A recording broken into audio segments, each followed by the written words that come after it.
Takaichi tries to avoid a Truss shock.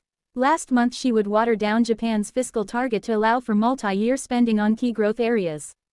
And when an early draft of the stimulus plan was crafted by the finance ministry, she quickly turned it down because it was too modest in size, according to the Nikkei newspaper.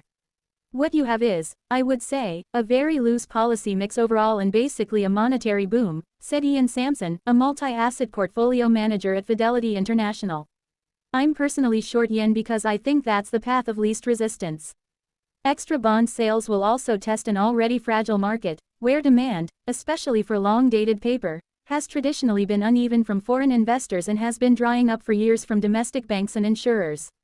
After accounting for redemptions and decreased purchases by the Bank of Japan, net supply in the market will jump by nearly 11 trillion yen in 2026 from 58 trillion in 2025, according to Bank of America estimates. The problem is, who's going to buy these bonds? Said Sally Gregg, head of global bonds at Scottish long-only manager Baillie Gifford. We've still got more supply to absorb and Japan's not the only one spending money. Short yen. Some dealers said there had even been a small increase in short interest in bonds, particularly over the past week, though positions were small.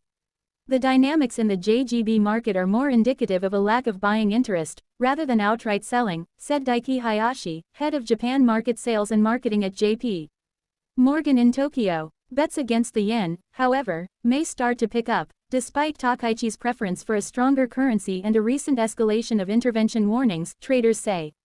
There would definitely be interest to look at shorting the yen if we can move to between 153 and 154 per dollar, said Patrick Law, head of APAC Fixed Income, Currencies and Commodities Trading at Bank of America in Hong Kong. The yen traded at 155 per dollar on Friday and has slid some 5% versus the dollar since Takaichi was appointed as leader of Japan's ruling party in early October. To be sure, positioning in the market is not clear because data has been delayed by the